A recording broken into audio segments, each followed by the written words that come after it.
Alors bonjour à vous, j'espère que vous allez bien.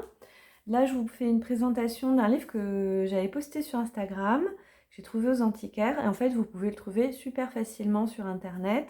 Recycle le livre, Rakuten et d'autres sites et il est à 5 euros, de 5 à 25 euros quoi.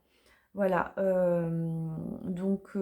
il est tellement intéressant, je me suis dit ça vaut le coup que je vous le présente parce qu'en plus vous pouvez, si vous intéresse, vous pouvez l'acheter et en plus il y a plein de régions.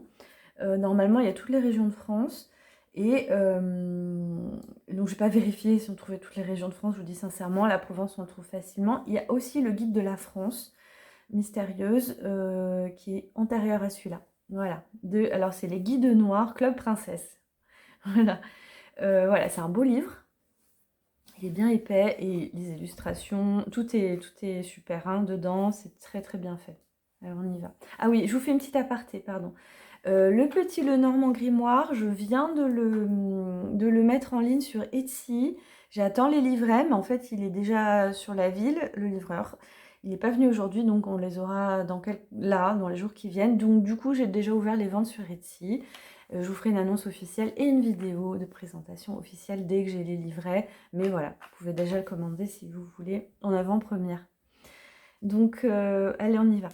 Donc, le guide de la Provence. Il s'ouvre, il y a un marque-page en tissu aussi, ouais, vous voyez, à l'ancienne. Alors, il a été édité en 76, voilà, et il est juste magnifique. Donc, voilà. Alors là, il y a les clés de votre guide. À chaque fois, ça va, avec un petit sigle, vous indiquer si c'est une histoire légendaire, mythes et monuments païens, miracles chrétiens, diable et sorcière, paysage insolite, voilà. Donc ça va vous indiquer les petits sigles qu'on va retrouver tout le long du livre. Il y a l'avant-propos qui explique en fait le contexte, on va dire, magique et mystérieux de la région. Ensuite, tout est beau, hein, les illustrations, elles sont juste incroyables, c'est magnifique. Je trouve même moderne. Ancien moderne, vous voyez. Alors, alchimie, il y a des grands thèmes comme ça, les bergers, qui étaient en fait des guérisseurs aussi. Voilà, et là on a les découpages, c'est des repères. Ils expliquent à un moment donné que... ouais, c'est sur les bergers. Ils expliquent à un moment donné qu'ils ont fait vérifier chacun les mythes et légendes par des historiens, folkloristes en fait.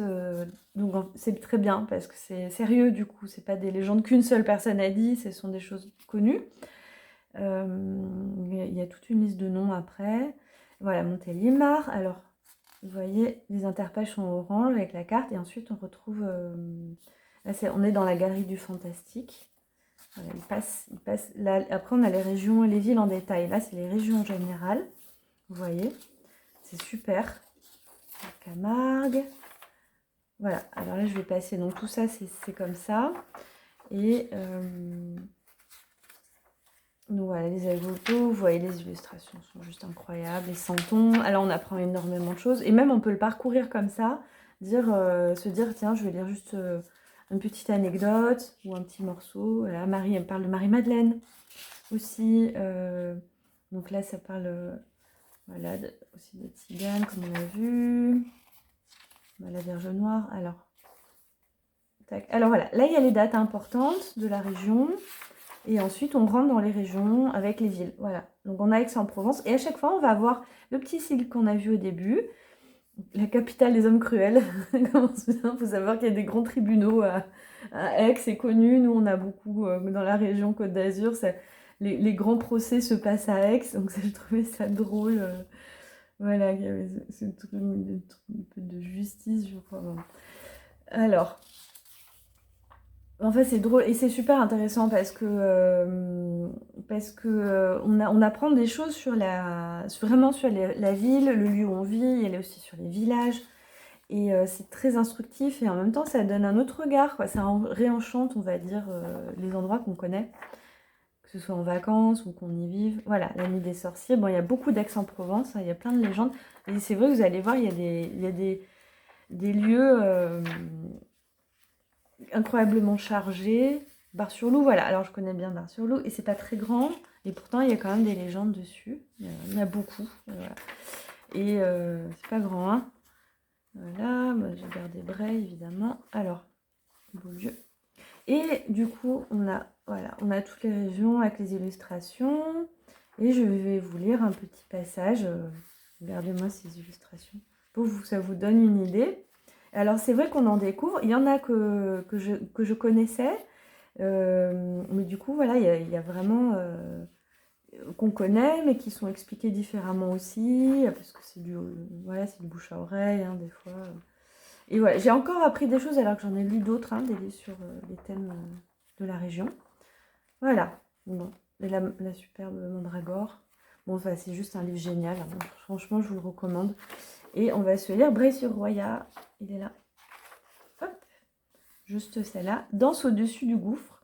Les gorges de la Roya ont abrité, près de Bray, de nombreuses sorcières. Vous ne les traversez pas sans songer au sort qui guettait jadis les voyageurs attardés. Ils pouvaient voir, au pont d'Ambo, une fille du pays se rendre au sabbat, fendant l'air sur une monture invisible. Si par aventure le promeneur avait l'audace de la suivre, il la voyait se mêler à une troupe de fantômes hirsutes qui l'entraînaient dans une ronde sans fin, animée par l'éclat des fifres et des roulements de tambour. Voilà. Ça vous donne... regardez, ils ont le petit chat noir, des histoires de sorcières et fantômes. Et voilà, c'est génial. C'est un super livre, moi je vous recommande. Isil de Lérins. Voilà. Bon, bah en tout cas, j'espère que ça vous a plu.